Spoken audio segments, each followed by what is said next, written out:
नमस्कार। चलिए आज एक बहुत ही रोमांचक सफर पर चलते हैं, पृथ्वी के केंद्र तक। हम एक ऐसी भूवैज्ञानिक पहेली को सुलझाएंगे जो हजारों किलोमीटर नीचे छिपी है। ये किसी जासूसी कहानी से कम नहीं, जहां हमें सुरागों को जोड़ जोड़कर धरती के दिल का राज खोलना है। तो सबसे पहला और कह सकते हैं सबसे बड़ा सवाल यही उठता है, हमें आखिर पता कैसे चला कि हमारे पैरों के नीचे हजारों किलोमीटर्स की गहराई में क्या है। मतलब जब हम वहां जा ही नहीं सकते तो उसका पूरा नक्शा कैसे बना पाए। इसी सवाल का जवाब आज हम सब मिलकर ढूंढेंगे। तो चलिए शुरू करते हैं। सबसे पहले ये समझते हैं कि आखिर ये चुनौती कितनी बड़ी है।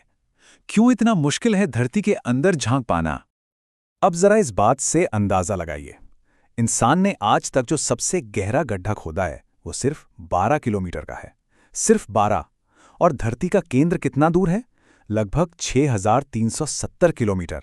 समझ रहे हैं? ये तो ऐसी बात हो गई कि हम एक सेब का छिलका बस जरा सा खुरचें और अंदाजा लगाने की कोशिश करें कि उसके बीज कैसे होंगे। तो जो हमारे पास सीधी जानकारी के स्रोत हैं, यानी डायरेक्ट सोर्सेज, वो बहुत ही कम है। हाँ, हम खदानों से निकले पत्थरों को देख सकते हैं या ज्वालामुखी से जो मैग्मा या लावा बाहर आता है उसकी पढ़ाई कर सकते हैं, लेकिन इससे ज्यादा कुछ हाथ नहीं लगता। ये सब बस कुछ ही किलोमीटर्स की कहानी बताते हैं, और ये लावा भी ठीक कितनी गहराई से आया ये कहना बहुत मुश्किल है। तो सवाल फिर वही है, अगर सीधी जानकारी इतनी कम है तो हमने धरती के अंदर का पूरा मैप कैसे बना लिया? इसका जवाब है इनडायरेक्ट सोर्सेज में। और इस कहानी का असली हीरो, हमारा सबसे बड़ा जासूस, हैं भूकंपीय तरंगे यानी सीस्मिक वेव्स। जी हां, हम एक तरह से धरती की गूंज को सुनते हैं। और बस यही है पूरी कहानी का सबसे बड़ा टर्निंग पॉइंट। इन्हीं सीस्मिक वेव्स की स्टडी ने हमें धरती के अंदर की परतों वाली बनावट की एकदम पूरी तस्वीर दी है। सोचकर देखिए, एक भूकंप धरती के लिए एक नेचुरल अल्ट्रासाउंड जैसा काम करता है। तो हमारे इन जासूसों में भी दो मुख्य किस्में हैं। एक हैं पी तरंगे यानी प्राइमरी वेव्स। ये काफी तेज चलती हैं और इनकी खास बात यह है कि ये ठोस, तरल, गैस तीनों से गुजर जाती हैं। फिर आती हैं एस तरंगे यानी सेकेंडरी वेव्स। ये थोड़ी धीमी होती हैं, पर इनकी एक ऐसी खासियत है जो गेम चेंजर है। एस तरंगे सिर्फ और सिर्फ ठोस चीजों से ही सफर कर सकती हैं। तरल में जाते ही ये गायब हो जाती हैं। और एस तरंगों की यही आदत कि वो सिर्फ ठोस से गुजरेंगी, यही हमारे लिए सबसे बड़ा सुराग साबित हुई। सच में इसी एक छोटी सी बात ने वैज्ञानिकों को धरती के अंदर का पूरा राज खोलने में सबसे बड़ी मदद की। अब देखिए ये काम कैसे करता है। जब कहीं भूकंप आता है तो उसके केंद्र से एस तरंगे चलती हैं, लेकिन 105 डिग्री के बाद धरती के दूसरी तरफ ये तरंगे रिकॉर्ड ही नहीं होती। एक बहुत बड़ा शैडो जोन बन जाता है। तो इसका क्या मतलब हुआ? साफ है, बीच में जरूर कुछ ऐसा है जो तरल है, जो इन तरंगों को रोक रहा है। तो बस मिल गया सबूत। एस तरंगों का ये इतना बड़ा छाया क्षेत्र ही इस बात का पक्का प्रमाण है कि धरती का बाहरी कोर तरल है, लिक्विड है। बस इसी एक खोज ने हमें धरती के अंदर का पहला साफ सुथरा नक्शा दे दिया। तो अब जब हमारे पास ये चाबी है तो चलिए परत दर परत धरती की बनावट को समझते हैं। शुरुआत करेंगे सबसे ऊपर से, क्रस्ट और मेंटल से। धरती की जो सबसे ऊपरी और सबसे पतली परत है वो है क्रस्ट। ये दो तरह की होती है। एक है कॉन्टिनेंटल क्रस्ट जिस पर हम रहते हैं। इसकी औसत मोटाई लगभग 30 किलोमीटर है, लेकिन बड़े बड़े पहाड़ों के नीचे ये 70 किलोमीटर तक मोटी हो सकती है। और दूसरी है ओशियानिक क्रस्ट जो समंदर के नीचे है।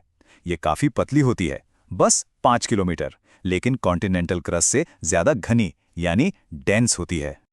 क्रस्ट के ठीक नीचे शुरू होता है मैंटल, और ये 2900 किलोमीटर की गहराई तक जाता है। इसका जो ऊपरी हिस्सा है ना, उसे कहते हैं एस्थेनोस्फेयर। एस्थेनो का मतलब ही होता है कमजोर, और यह सच में एक कमजोर अर्ध पिघली चिपचिपी सी परत है। ज्वालामुखी का सारा मैग्मा यहीं से आता है, और मजेदार बात यह है कि हमारी सारी टेक्टोनिक प्लेट्स इसी पर आराम से तैरती हैं। इसके नीचे का मैंटल फिर से ठोस है। अच्छा, यहां एक और जरूरी शब्द समझ लेते हैं, लिथोस्फेयर। इसमें क्या क्या आता है? पूरा क्रस्ट और मैंटल का सबसे ऊपर वाला ठोस हिस्सा, इन दोनों को मिलाकर बनता है लिथोस्फेयर। इसकी मोटाई 10 से 200 किलोमीटर तक हो सकती है, और जो हम टेक्टोनिक प्लेट्स की बात करते हैं वो असल में इसी लिथोस्फेयर के टुकड़े हैं। चलिए अब और गहराई में चलते हैं। सीधे धरती के दिल तक, उसके तरल और ठोस कोर की तरफ। तो जैसा कि हमने भूकंपीय तरंगों से पता लगाया, बाहरी कोर तरल अवस्था में है। ये 2900 से 5150 किलोमीटर की गहराई तक है, लेकिन उसके भी अंदर सबसे भीतरी कोर इतने जबरदस्त दबाव के कारण वापस ठोस हो जाता है।